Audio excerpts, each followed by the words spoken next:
The belief that we belong on the cutting edge of innovation, that's an idea as old as America itself. It's in our DNA. We know that what these young people are doing, this is what's going to make a difference in this country over the long haul. I created a nanoparticle that's kind of like the Swiss Army knife of cancer treatment. A UV light lunchbox that kills bacteria off fruits and food. My project was I actually built a detection method for buried landmines.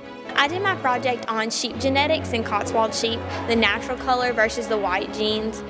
The smartphone works with a Bluetooth-enabled heart rate monitor to detect if there's a medical emergency and then notify contacts with where you are, what happened, what's going on, where they can find you.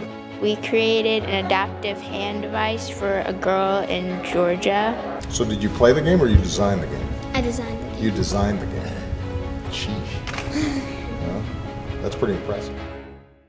So current cancer treatments, there are two major problems. First, it's not specific towards cancer cells, so it kills normal cells in addition to cancer cells. So that has very low patient quality of life. And then the second problem is although it kills the majority of cancer cells, it doesn't really kill the source of cancer cells. So my nanoparticle can detect cancer cells in the body, eradicate the cancer cells, and then monitor the treatment response. The objective of this project really was just to personalize cancer treatment to make it more effective and how it can overcome a problem that all of society is facing. We're very proud of you. Thank you. Go cure cancer. Thank you. Yeah, I like that. First of all, I have cousins who live in Mozambique and have to deal with the daily threat of landmines. I heard their stories and was really inspired by what they had to say.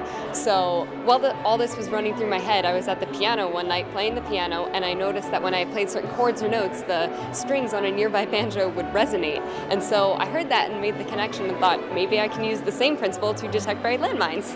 So I started doing this kind of research and somehow ended up at the White House. So this has just a very direct application to the sheep that are on your farm. Yes, sir. Fantastic. There's only 2,500 registered Cotswolds in the United States, and that includes white and natural colored. Over the years, the people in the Cotswold industry have bred out the natural colors because the fiber artists want just the white wool to dye and use for different things. But now that people have realized there's such a decline in the numbers of natural colors, they're really trying to breed them back and pull them back into the industry. But it's really, really hard to get those high quality natural colored sheep because the genetic gene pool is so low. When you go to look for natural color sheep, it's really difficult to find them, and it's been my passion to breed and bring the natural colors back into the industry. I wanted to be in the fiber industry and have livestock and have the sheep so that I could learn more for myself about the animals in the livestock industry and just take part in that core agriculture process. I did not realize that ultraviolet light can actually kill bacteria. Yes. I did not realize that. Well, that's a pretty spiffy invention. First, you put the fruit in. Then you close the lid. You turn it on. You wait for 10 seconds. After those 10 seconds, you open the lunchbox. You simply take your fruit out and you eat it. A lunchbox that helps people. I never thought I could do that. The ultimate goal was to help Danielle to write with her preferred hand. She is right hand dominant, and she didn't have most of the fingers on her right hand. And she really wanted to write with her right hand, so we decided that we would help her write. I know something about living with a limb difference because I have one myself. So we began to make prototypes for how to help her hold a pencil. And we ended up using a simple design of a platform and a cylinder adjacent to it in which you could insert a pencil, and it just strapped onto her hand, and then she started to write. The first thing we want to show you is usually the user can check your status by clicking on the status button, and you can see I'm a little nervous, so my heart rate's a little high. We do have a series of checks to ensure that there are no false alarms, and let's say you do not press the check because you actually are in need of help. It starts issuing a loud audible alert as well. As you'll see in a moment.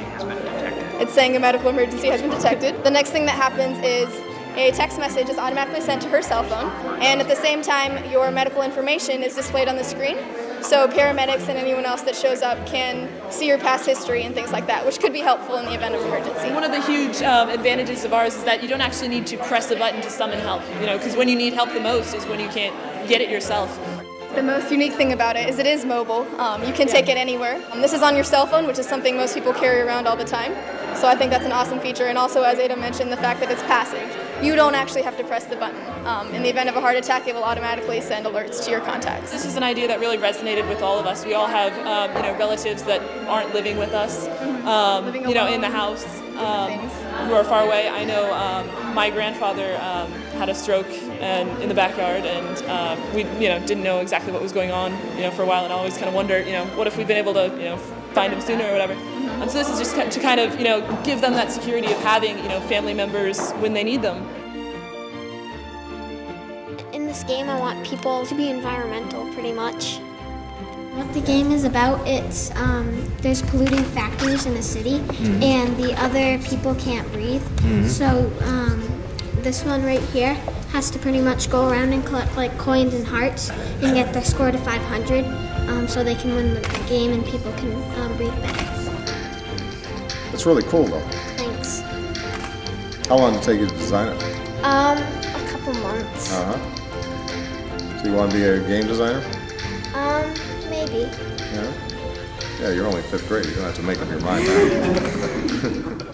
It's young people like you that make me so confident that America's best days are still to come. When you work and study and excel at what you're doing in math and science, when you compete in something like this, you're not just trying to win a prize today, you're getting America in shape to win the future.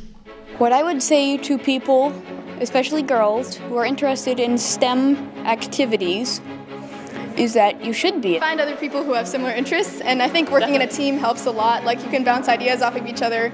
You're not on your own. Just go out there and go for it and do it. I mean, there are infinite possibilities. You can do anything you want. Just being a woman doesn't hold you back from anything. I feel like I can make a difference and develop technology that's really going to help people. As a kid, I asked a lot of why questions, and I found that science and math usually were the answers, the coolest answers to all of my why questions. By knowing that your ideas might change the future, it's something that I like. I mean, it's a great field for everybody, and there's nothing that should hold women back or put men in front of us. Don't give up on the first thing that doesn't work out. Keep going, keep trying until you succeed. And after you succeed, keep going and keep going. Don't be shy. Try your hardest to do what you can do, because sometimes if you try hard enough, you can make it come true.